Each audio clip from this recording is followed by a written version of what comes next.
Halo semuanya, nama gue Brian dan di channel ini gue bakal ngebahas seputar gadget, videografi, fotografi, bahkan gaming ataupun K-pop sekalipun. Ya pokoknya sesuai dengan mood gue aja kira-kira mau bikin video apa. Nah di video kali ini gue bakal nunjukin satu keyboard yang baru aja gue beli beserta keycapsnya. Oh iya, buat kalian yang udah pernah lihat video-video gue sebelumnya, mungkin gue upload yang berhubungan dengan K-pop atau gadget, tapi mungkin di masa yang akan datang gue akan upload seputar tips and trick videografi maupun fotografi. Jadi kalau emang misalnya kalian suka sama hal-hal yang berbau yang tadi gue udah sebutin, boleh subscribe dulu dong, kalau nggak di-share ke teman-teman kalian yang mungkin aja suka.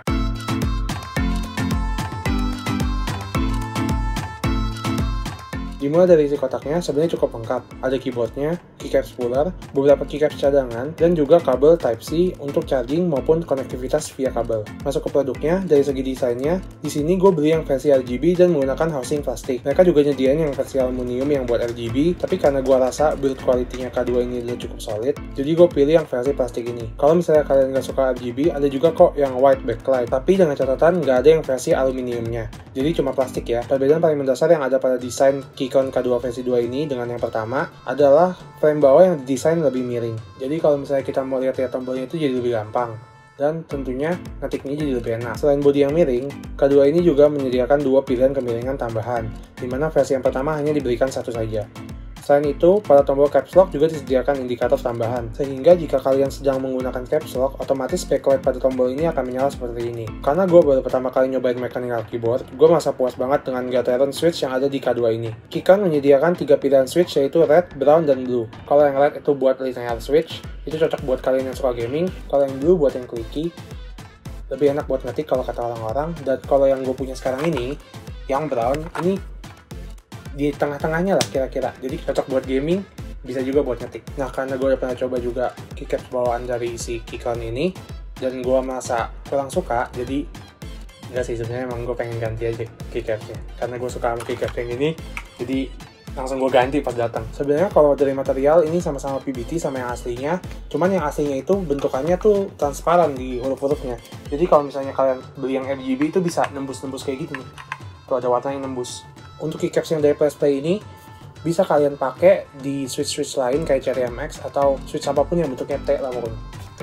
Maksudnya. Tapi buat lebih amannya, tanya dulu ke sellernya, kira-kira bisa nggak dipakai buat di keyboard kalian. Yang gue suka banget nih dari keycapsnya si PSP ini, warnanya sih, warna yang Blackpink ini bener-bener bagus sih. Cuman barusan kemarin kayaknya dia ganti nama jadi Blink kalau nggak salah, dan ada juga beberapa tipe lain kayak PlayStation itu juga ada dijual sama mereka, jadi silahkan cek aja langsung. Dan ya, gue suka banget sama keycaps dari PSP ini, dan menurut gue warna hitamnya itu nggak norak, dan warna pinknya juga nggak terang-terang banget, jadi kalau misalnya digabungin itu jadi cocok banget lah pokoknya.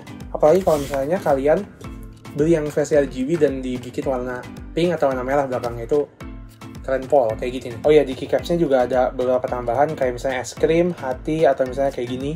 Itu juga ada. Ngomong-ngomong soal backlight, ada beberapa pilihan warna maupun style RGB yang bisa kalian pilih. Tinggal pencet tombol yang ada di ujung kanan dan sesuaiin aja sama selera kalian. Bisa aja diganti-ganti warnanya kalau kalian mau yang lebih standar aja gitu. Ada 18 style yang bisa kalian pilih kalau dari website resminya. Adanya Bluetooth 5.1 yang dapat dipasangkan ke 3 device sekaligus itu menurut gue merupakan suatu yang bikin gue gampang banget kalau mau pindah-pindah device. Ini buat heavy user mungkin sangat membantu ya, buat yang orang-orang yang kayak pindah ke iPad, pindah ke HP, atau pindah ke laptop. Itu jadi lebih gampang, tinggal pencet kayak tombol function key sama nomor 1, 2, sama 3. Itu sesuaiin aja sama device yang kalian udah masukin di tiap-tiap angka. Kalau yang gue lihat dari beberapa reviewer luar maupun lokal, katanya sih keyboard ini salah satu yang terbaik buat Mac. Jadi emang lebih fleksibel aja kira-kira kalian mau pakai buat Mac apa buat Windows. Dan di sampingnya juga ada tombol yang memungkinkan kalian buat pindah-pindah antara Mac sama Windows. Disediain juga kok keycaps untuk ganti-ganti tombol Windows dan komen. Buat delaynya, selama gue main beberapa game kayak Horizon Zero Dawn atau Little Nightmare, itu menggunakan koneksi Bluetooth, gue nggak ngerasain kayak ada delay yang berarti banget sih. Cuman gue nggak tahu, gue pernah dengar katanya kalau misalnya emang buat main Dota itu mungkin berpengaruh banget, tapi kalau buat main Valorant atau FPS lainnya itu nggak gitu pengaruh. Cuman kalau Dota kan emang kayak 1 detik aja itu berharga banget, jadi kalau misalnya buat kalian yang main Dota lebih baik pakai kabel aja daripada pakai Bluetooth. Yang gue sayangin dari konektivitasnya si Keychron K2 versi 2 ini, dia nggak ada dongle wirelessnya. Jadi kalau misalnya kalian mau pakai yang wireless, itu harus pakai Bluetooth 5.1-nya.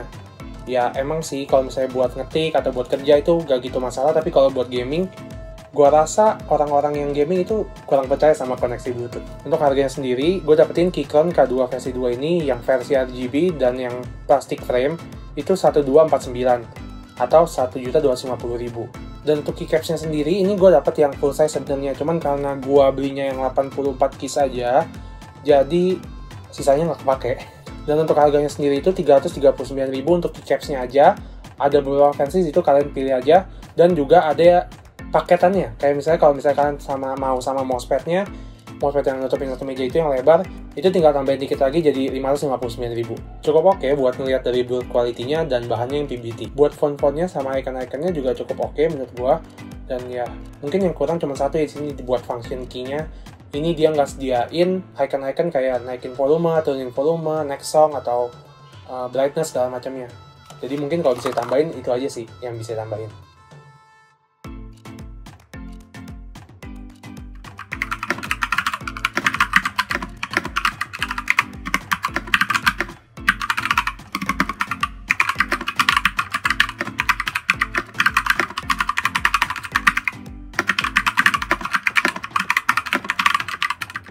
Oke, buat kesimpulannya, jadi buat Keychron K2 versi 2 ini, mungkin kekurangan yang paling mendasar di gua itu nggak adanya dongle wireless 2,4 GHz. Salah satu kelebihan yang pengen gua highlight dari keyboard ini adalah perpindahan antar device-nya yang cepet banget kalau pakai Bluetooth. Jadi kalian nggak perlu nunggu lama-lama buat pindah-pindah device. Oh iya, buat switch-nya ini gue beli yang non-hot swappable. Jadi switch-nya emang nggak bisa diganti aja, emang udah nggak turn brown aja gitu. Tapi ada juga kok pilihan yang hot swappable dan bisa diganti-ganti, dan emang sedikit lebih mahal. Keycapsnya sendiri juga nggak ada masalah buat gua, ya paling tadi aja yang function key-nya aja kalau bisa ditambahin icon-icon mungkin lebih baik.